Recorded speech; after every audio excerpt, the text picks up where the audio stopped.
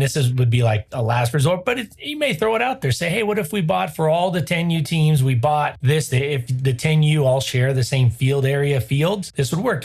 When I was in the Little League, our practices were spread out across town and very few were actually at the field that we played our games on. In fact, hardly any were because they were playing games on there throughout the week and we would practice at other parks. So this wouldn't work. Some ideas, but trying to keep it simple. I like the tarp idea because one, you flip it over the fence, stake it down, and now you got your targets already set. Unless the tape starts coming off, you just retape it. But other than that, you don't have to put the pitching targets back up. And tarps, if you fold them right, as you all know, will fold up really small, should go right into a bag or just into the back of your car or truck, etc. If you can get bow nets, those anything sports nets, they have one right now on Amazon, a 20 by 10 foot sports net. These take a little bit longer to set up. They take about 5 to 10 minutes to set up and they're more expensive, quite a bit more expensive. They got them listed for that in between $150 and $200 online. Those pop-up net systems, you need enough length to do this at volume, or you could buy one of these at 20 feet and have 4 pitchers throwing at a time. If you spread them out, at least 3, but if not 4 pitchers safely throwing at these, you could do it that way. I'm just trying to throw out ideas to have pitchers work on their accuracy at scale without also having to always tie up the catchers. Again, I do think that having catchers work on their receiving and on their blocking, it's so valuable, and bullpens are a great time for this. I think that you could have most of your pitchers, if not all of them, going through a drill like this, but have 2 and rotate those 2 pitchers throwing off the mound to the catchers. But often in youth baseball, catchers are also pitchers. So then there starts getting that conflict. It's always going to be a trade-off. What you're trying to look for is what's the biggest net benefit from one side or the other, or from one of the options or the others. It goes back to speedball. And I was talking with my brother-in-law about this just today on a text. And we were talking about speedball and Coach David Klein. And I really liked Coach Klein's interview. He's the founder of Speedball. And Coach Klein was very upfront about, hey, there's some trade-offs like the catcher. There's a few other nuances that take away a little bit of the authenticity and definitely that catching position, but they're going to give hitters, instead of 3, 4, or 5 at-bats, they could get 10 to 15 or will get 10 to 15 at-bats. The game's going to go a lot faster. They're going to get a lot more ground balls, a lot more fly balls, a lot more double play options, or opportunities, I should say. So the trade-off is, what's the trade-off? You can't have everything perfect when it comes to training and drills. There's always going to be a trade-off. What you're trying to do is get, of course, the biggest benefit from your drill with the least amount of trade-off, or at least the biggest net benefit moving forward. Definitely when it comes to the production that it's going to lead to come game time. Personally, I love scaling pitching drills and then having my catchers on the side. They can go through a drill with a coach or with another player. Typically, this is great with a coach. You could run your catchers over, have their gear, and you could just fire a bunch of stuff at them, get a pitching machine, fire a bunch of balls at them. You could throw a bunch of balls in the dirt, really challenge them over and over again at a high rep, not having to wait for the pitcher to take a breath and fix their glove and set themselves on the rubber and then go through their delivery and make a pitch. The catcher could block a ball, pop up. The coach could throw another one to the left, to the right, out in front, short hop. They could throw different pitches in different locations and expect, or have the catchers framing those at high volume. So I think by scaling it up, you would have to have a supplementary piece for catchers when it comes to scaling up pitching accuracy drills. And you could also have the catchers over on the side working with pitchers, 1 or 2 of the pitchers. I would prefer you don't have that. I would prefer a coach take a catcher to the side and at another part or at a different time during practice, really scale up those blocking, framing, working on coming up, throwing, those types of drills with them at high scale, high volume, and even more challenging because the coach could challenge them a lot more and really pinpoint those areas that catchers struggle with their framing, pinpoint the hole in their blocking game. They could have them do all sorts of things at scale. So not only are you getting your pitchers a lot of reps at getting more accurate, but you get your catchers a lot more reps on the side by designing and implementing a really high level quality, efficient, authentic catching drill. So this is good. I love getting this feedback. I get a lot of really great feedback from listeners. I love hearing from all of you. And sometimes I get a listener, actually the first time I've had a listener reach out and say, hey, I tried that thing you suggested, but they got shut down. Not that it didn't work. It's that the field czar shut it down. Maybe Maybe they had a valid reason, maybe not. But I want to share with you these different options. Option one would be to use a wall. Use a wall, have your team out. If you need tennis shoes, have them throw the tennis shoes on. For drill purposes, to scale it up, it will transfer over to the mound pretty well. So you can use the wall, you can use the fence with the tarp. You could use the fence with the tarp pulled out, so long as you tape around those, I don't know if they're grommets, the little holes in the corners, the little metal circles that you put the stakes through. So of course it doesn't rip. You could sturdy those up. You could use a bow net. You could use one bow net. You could say, well, coach, what about a bow net at 20 by 10 and have pitchers on both sides? You could do that. And you could essentially have like 3 pitchers on one side and 3 pitchers on the other side and have the target. Nice thing about that, the targets could already be placed at the beginning of the year and be good for the entire year. If you had pitchers on both sides,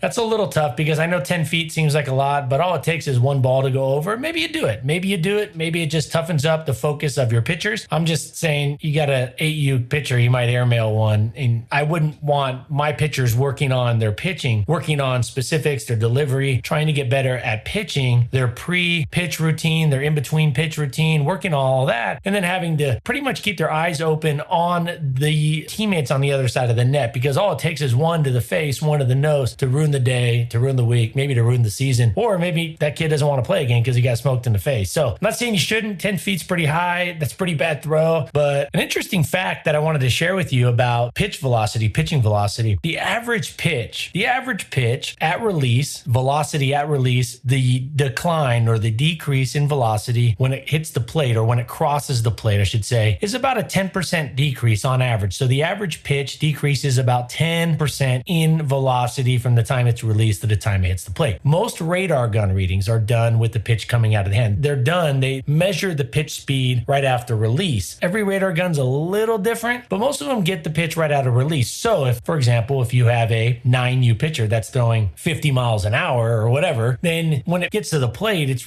or when it crosses the plate, it's really 45 miles an hour-ish. So I'm sharing that with the idea of fence durability. The pitch at 10U, 9U, and 8U, the velocity, I just don't see it doing a ton of damage to a quality fence, but why not throw a tarp over it? The only thing you'd have to worry about there is the kind of the concaving, the denting of the fence. And I just don't think at that velocity, it's really going to do much from 50 feet away, 45, 53 feet away. So we got a little long there on that, but the reason I wanted to get into it long was actually to kind of show an insight of how I'm looking at you could take this paradigm, how I'm looking at this drill and how to work around and different changes and things like that and different constraints that come into play in baseball practices. And you could apply this mindset to all of your drills. And I just want you to kind of think about how I'm seeing it and how I'm looking at it. So then when you go out there, you can start to see things. And once you start envisioning these solutions or hearing about these examples or seeing these examples, then you start to see opportunities all over and in practice to just really make your practice a lot better at scale, more authentic, everything gets better, more productive. So you always want to scale up the drill as much as you can while keeping it authentic and productive, but you also want to always consider safety. So you don't want to scale it so much that it becomes a safety issue. And I have seen drills done by some really great coaches over the years that scale really nice, but they inherently then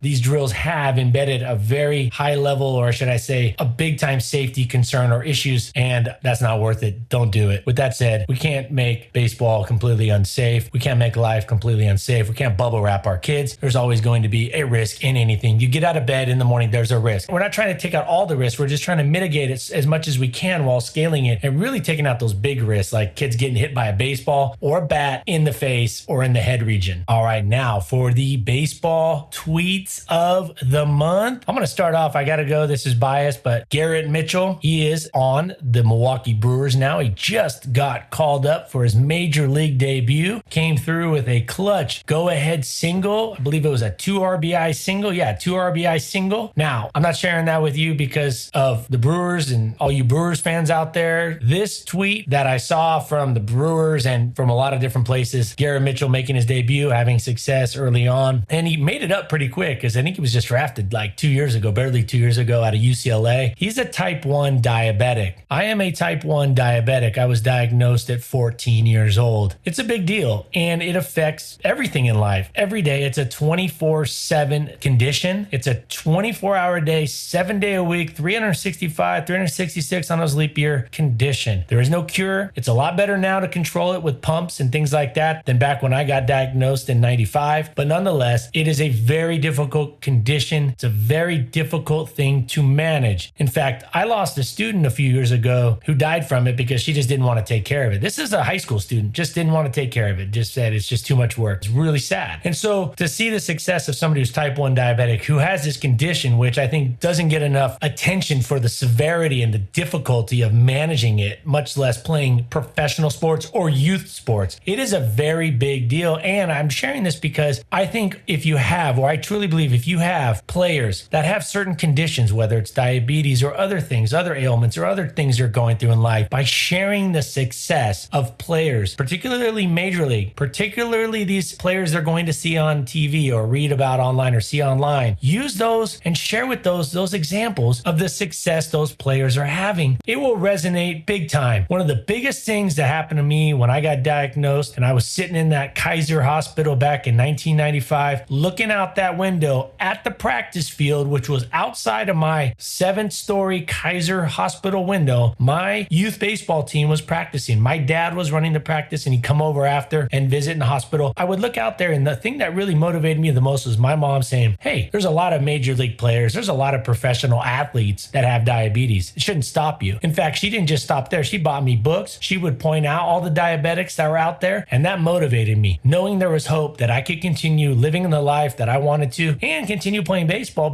So Garrett Mitchell, it's really cool to see that. So use those examples, and that's what I'm sharing with you all. Use those examples of players that are going through, and I know not everybody knows every condition of things that are going on, and I know we're busy, but there's one. If you have a type 1 diabetic that you coach, share this out with them. Garrett Mitchell, his success. This stuff's a big deal, I know you all know. This is a big deal for kids to see this stuff. I saw another tweet. This was by Coach Ballgame. Life's better when baseball is fun. So this is my number 2 of the top 5 tweets of the month. Life's better when baseball is fun. Sounds simple. I really truly understand and believe and buy into the fact that if we can make the baseball experience more fun, then the rest of their life will probably be more fun. And every player this will affect differently. And I'm not saying that you're going to make or break a kid's life by being a coach that's more fun or not, but you can, and you can definitely impact it in a lot of good ways, in a very positive way, by making the team culture, the practices, the games a lot more fun. It definitely impacts outside of it. I don't know too many kids that just leave the field and have zero impact. You tell me every 10-year-old, 12-year-old can compartmentalize that? I don't know. I don't think so. So life's better when baseball is fun. Number 3 of our top 5 tweets of the month by Jamie Belcher. Coaches. This is his tweet. Coaches, the title coach is a privilege. You have both a great opportunity and responsibility. Don't ever take it for granted. With great power comes great responsibility. You have an amazing opportunity to influence so many people, in this case, young kids. Be a positive leader. Stay encouraged. Love that one. Number 4, Dr. Jim Afremow. He said, quote, I always visualize my success. Now, he got this from the Champion's Mind book and from a quote from Michael Jordan. So this is a Michael Jordan quote. I always visualized my success. Seeing success before it happened prepared me to play the game.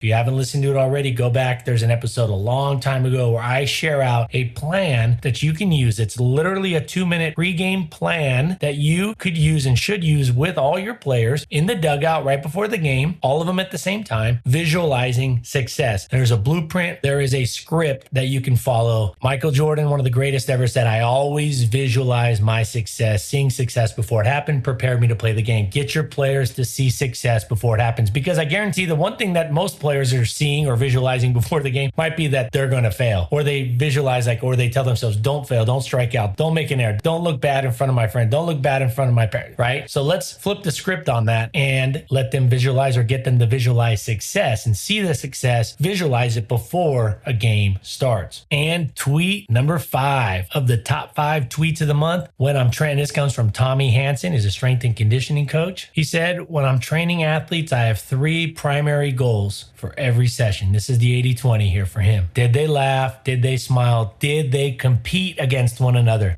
Was there laughing? Was there smiling? And did they compete?